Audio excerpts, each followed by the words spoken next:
Hello friends, magandang araw po sa inyong lahat. Nagbabalik po uli ang inyong kaibigan na si John Wick. At ngayong araw po nito ay pag-usapan po natin at ikukwento ko po sa inyo kung ano po yung tatlo sa most insane project po or investment ni Bill Gates. Well, kilala naman po natin si Bill Gates. Siya po ay co-founder ng Microsoft Corporation. Pero hindi lang po yan, no? Marami pa po siyang mga naitayong kumpanya. Kilalanin po natin ang taong ito. Well, si William Henry Gates III o kilala bilang Bill Gates ay isa sa mga pinakamayamang tao sa mundo po ngayon. No? I think nasa number 3 po siya sa position ng mga pinakamayaman na tao, lalo-lalo na po sa bansang Estados Unidos. Siya po ay kilala bilang nagtatag ng Microsoft Corporation. No, isa po siyang negosyante, isa po siyang entrepreneur, isa po siyang philanthropist. At sa taong 2020 po ay tinatayang meron po siyang 163 billion US dollars na net worth. So talagang napakadaming pera po nitong tao na to. In fact, marami po siyang itinayo at itinatag ng mga kumpanya bukod po dito sa Microsoft Corporation. Isa na po dito yung Bill and Melinda Gates Foundation. So tinayo po nila itong kanilang mag-asawa at para sa mga foundation, no, na mga philanthropy na proyekto nila sa iba't ibang panig ng mundo. Bukod po dyan, marami rin po siyang mga ibang kumpanya na itinatagay nitong branded entertainment network. Sa mga entertainment po ito. At kasama po niyan ay binuo niya po yung TerraPower, isang nuclear power corporation po ito na may kinalaman sa pagde-develop ng mga nuclear energy. Mga nuclear power plant, mga energy, may kinalaman po yan dyan. And also, nag-investment po siya sa Cascade Investment Holdings at saka dito sa tinatawag na Canada Railways. So, may kinalaman po ito sa isang mga railways po, no, sa bansang Canada. At involved din po siya sa paggawa ng mga soft drinks gaya ng FEMSA, Coca-Cola. No, sa bansang South America, meron po siya mga investment po dyan na may kinalaman sa Coca-Cola. And also, tiyatag niya din po at meron po siyang meron siyang investment dito sa Deere & Company.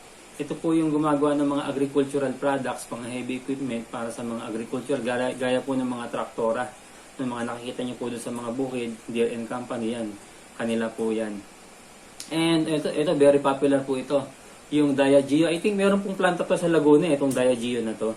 Gumagawa po ito ng mga alak, gaya ng mga pamosong brand na Johnny Walker, yan, isa po yan, J&B, and also yung mga Baileys. Napakarami po nito, pero ito po yung mga ilan na sa mga kilalang mga produkto ng alak na ginagawa ng Diageo. No, I think meron po nga yan dito sa Pilipinas na planta.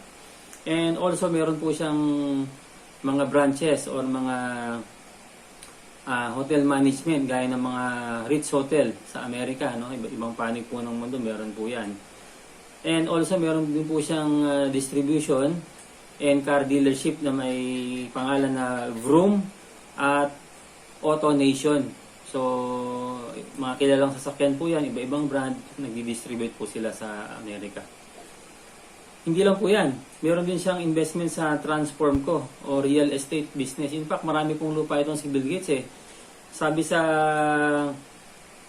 Forbes po, no, isa siya sa may pinakamalaking pag-aari ng lupa, ano, farmland owner po siya, mga bukid, no, hindi lang basta real estate at saka mga farmland. Meron pong saka po itong 242,000 acres o katumbas po nito ay nasa 97,900 hektarya. Imaginein po ninyo, no, 97,000 hektarya ng lupa ang pag-aari ito ni Bill Gates. Pang 49 po siya sa buong Amerika na merong malawak na pag-aari ng lupa. Napakalaki. 97,000 hektarya, hindi natin po masukat na kung gaano kalaki po yan. No? At nung araw, until 2020, I think meron po siyang share sa McDonald's. I think binenta niya na po ito, yung 7% yung share sa McDonald's. Binenta niya na dahil noong 2020 nga nagkaroon ng pandemic. Yun din po yung naging dahilan niya. Kaya niya binenta yung share niya sa McDonald's dahil nga daw po dun sa paghina ng benta ng McDonald's, gawa nga po ng pandemic. So yung ginawa nilang mga pandemic niyan, apektuhan din yung ilang negosyo niya dyan, kaya dinadiversify niya yung kanyang business. No, meron siyang mga pinasok na business, meron din siyang mga inaalis na business. So ayan po yung pagkakakilala lang dito kay Bill Gates, no. So meron po siyang tatlong proyekto na pag-uusapan natin. Unahin muna po natin itong unang proyekto niya na yung dimming of the sunlight, sabi dito sa nailathala po ito nung ano pa po ito nailathala nung 2018. No, sa nature.com, bali nagkaroon na po ito ng pahayag sa isang magazine na to na nature.com na sinabi nung 2018 pinopondohan na po na nila itong proyekto na ito na tatakpan po nila ng powder itong stratosphere, no, yung ating kalawakan, tatakpan nila yan, no. Noong 2018 pa po yan, pero noong 2020 po talagang pinag-igi po nila ito at sabi sa entrepreneur.com no, ang plano po nila ay takpan ng araw para mapababa yung temperature ng mundo. At tinataya po ito, nabababa po ito ng 0.5 hanggang 1 degree centigrade kung matatakpan po nila yung araw. At ang plano po nila natatakpan itong araw, itong mid or estimate po June of 2021. So malapit na ho, no? April, May, June, mga 2 buwan na lang po kung matutuloy po ito. 2 buwan na lang po magkakaroon sila ng eksperimento dito. Saan po nila gagawin yan at paano nila gagawin yan? Sinasabi no, sa artikulo ng entrepreneur.com na to na isang malaking lobo ang kanilang paliliparin dito sa Kiruna, Sweden, sa Europa, no? Paliliparin nila yan. Ang taas po niyan around mga 20 or mahigit po 20 kilometers from the Earth's surface, pataas po, aabot ng 20 kilometers. At pasasabugin nila itong lobo na to. Kasabay nito yung tinatawag nilang yung calcium carbonate. Itong calcium carbonate po, ito po ay kilala sa chalk. No, yung alikabok, yung parang powder na chalk. No? Pasasabugin nila yan dyan. At pag sumabog po yan sa kalawakan o sa kaulapan, matatakpan po nito yung araw. Magkakaroon po ng tinatawag na epekto yan dun sa tinatawag nating physical quality ng ating stratosphere, ng environment natin. Ang tawag nga po nila dyan yung project na to, yung Scopex. No? Noong 2007 pa po pala ito, ni-develop itong Scopex na to. Ang tawag po dyan Stratospheric Controlled Perturbation Experiment. So medyo matagal na po pala ito, no? Na-establish to noong 2007 pa. Kaya iniisip nila kung paano nila babaguhin yung ng ating environment, no? Katulad ngayon, gusto nilang padilimin yung liwanag ng araw para medyo lumamig daw yung weather pattern natin. So medyo kung ano-ano po ang mga naiisip nitong mga tao na to, no? Here's a few of the highlights. Gates is one of the key funders in the Stratospheric Controlled Perturbation Experiment, designed to block out the sun in an effort to control global warming by releasing massive amounts of calcium carbonate and other materials into the upper atmosphere. Critics, including environmental scientists, have called the project a global genocide experiment.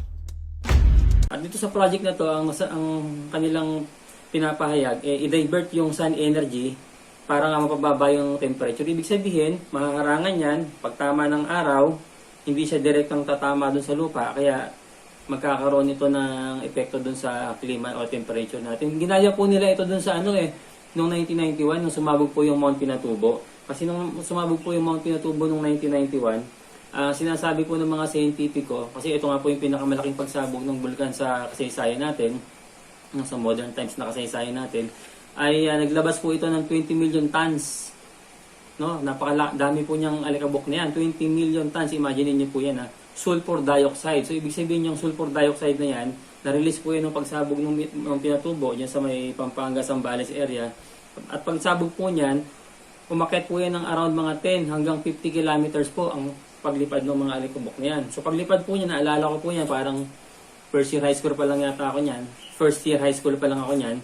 Nung time na yan, umabot po ng Metro Manila yung alikabok po niyan from Pampanga. No, naramdaman po natin yan doon. Akala po natin nagkaroon na ng parang snowfall doon sa Metro Manila No, so pagising po natin nung kinaumagahan ng pagsabog po ng bulkan na yan, akala natin kung ano nang nangyari dahil napaka-alikabok at namumuti na po yung paligid natin. Hindi lang po pala sa Metro Manila umabot po yan. Halos nalibot po niyan ang buong Pilipinas at saka ang buong mundo. Dahil sa napakataas nga po ng alikabok na yan, na umabot ng 50 kilometers, tinataya po ng mga scientifico na bumaba po ang temperatura ng 0.5 degree Celsius.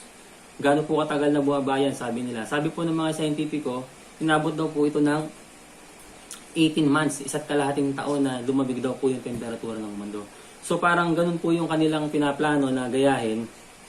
Pinapattern po nila yan para pag yung idea po ng pagsabog ng Pinatubo na yan, naisipan po ng mga scientifico dito sa Scopex na to, na gayahin po nila yan. Sa pamamagitan naman nitong chalk dust na to. Ang tawag po nila dyan ay geoengineering.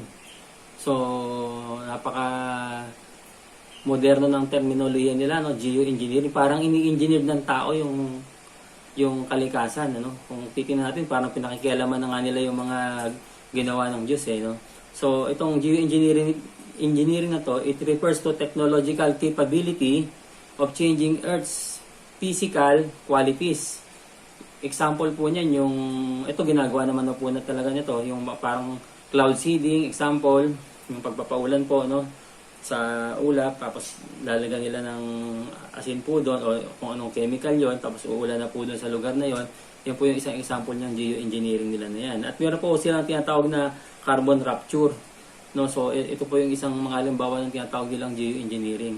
So actually itong foundation na to ni Bill Gates na to, na pinondohan niya, yung Scopex na yan, ay ini-urge niya itong United States government na magpondo. Ibig sabihin, sabi niya sa gobyerno ng Amerika, magpondo po kayo ng 100 million para sa research nito and development, para pag-aralan pa to. Kasi balang araw, gagamitin daw nila yan para maiwasan daw yung tinatawag nilang climate change. No? Ito kasi yung mga pinapakulo nila na umiinit na daw ang mundo ngayon. Ano? So, hindi po tayo naniniwala dyan sa kanilang mga sinasabi na yan. Pero meron pong sinabi dito yung basahin po natin.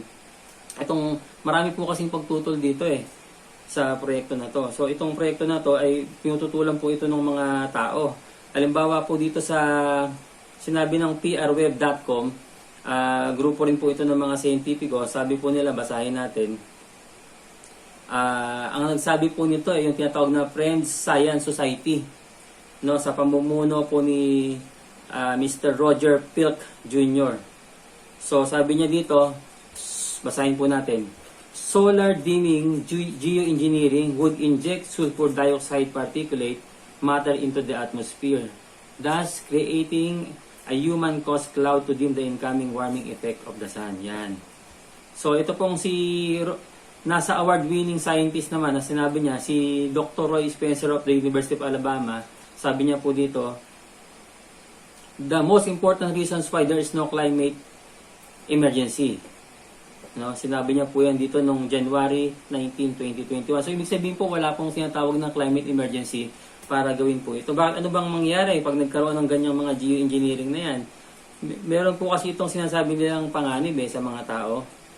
It presents a danger to civilization, sabi nilang ganyan. Ano po yung mangyari? Noting that the handful of people and wealthy philanthropists should not have free hand to experiment. No, sabi niya, wag daw mag-eksperimento yung mga tao. Bakit? Ano yung mangyayari nga? Marami po ang pwedeng mamatay, no, magkasakit, gawa nga po ng mga alikabok. Parang nangyari nga nung pagsabog ng bulkan, di ba, katulad sa Taal Volcano, sumabog, lumipat po yung mga tao, naglikas, naapektuhan po yung mga pananim, kasama pa hanggang nga ilang taon po yun bago nagkaroon uli ng mga tanim yung mga bukid po doon dahil naapektuhan ng mga ng mga lahar, tsaka ng mga alikabok ng bulkan So parang ganito rin po yung mangyayari. Yung bukod pa po doon, bukod sa magkaka-apekto yun sa mga environment natin, dito sa mga agricultural land natin, maapektuhan, magkaka-apekto rin po yun sa human health natin. Kaya siguro ito naiisip nila to talagang balak nilang patayin talaga yung mga tao no?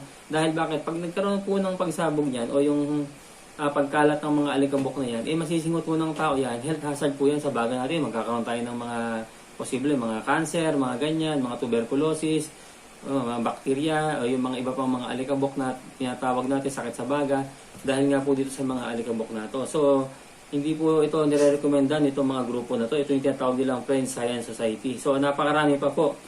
No? At sinasabi nga na walang climate emergency kaya dapat hindi po gawin ito.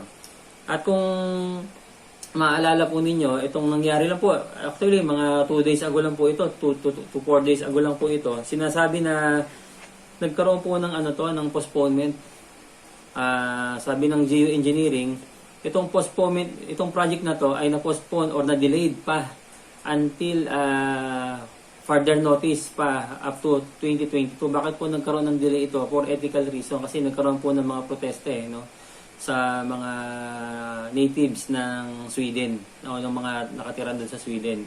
So, sinabi po ito ng Popular Mechanics na until further notice. Although palagay ko itutuloy po nila ito ang pagdating ng 2022 or beyond 2022. Pero ngayon, in the meantime, hininto muna po nila itong proyekto na to dahil talagang nakikita po natin na hindi po maganda ang mangyayari kung magkakaroon po ng ganitong proyekto ang grupo na to nila Bill Gates. So, panoorin po natin yung ibang mga video na may kinalaman po dito. The Justice Department has charged Microsoft with engaging in anti-competitive and exclusionary practices designed to maintain its monopoly in personal computer operating systems. In a move to overshadow the negative press, Gates invested $100 million to set up the Bill and Melinda Gates Foundation. Overnight, Bill Gates transformed his public image from ruthless tech monopolizer to the world's most generous philanthropist. I'm pleased to announce that we're pledging an additional $1 billion We had the chance to witness Bill Gates 2.0, the man you don't know. The rebranding campaign paid off. His net worth swiftly doubled, earning Bill Gates the title of richest man in the world. If your goal is to make this beautiful earth that we live on an exclusive playground for the entitled few, then populations that get in the way are a problem. And it is the empirical impulses of individuals who have decided that by outranking the rest of humanity, they can dictate upon humanity the conditions of their existence.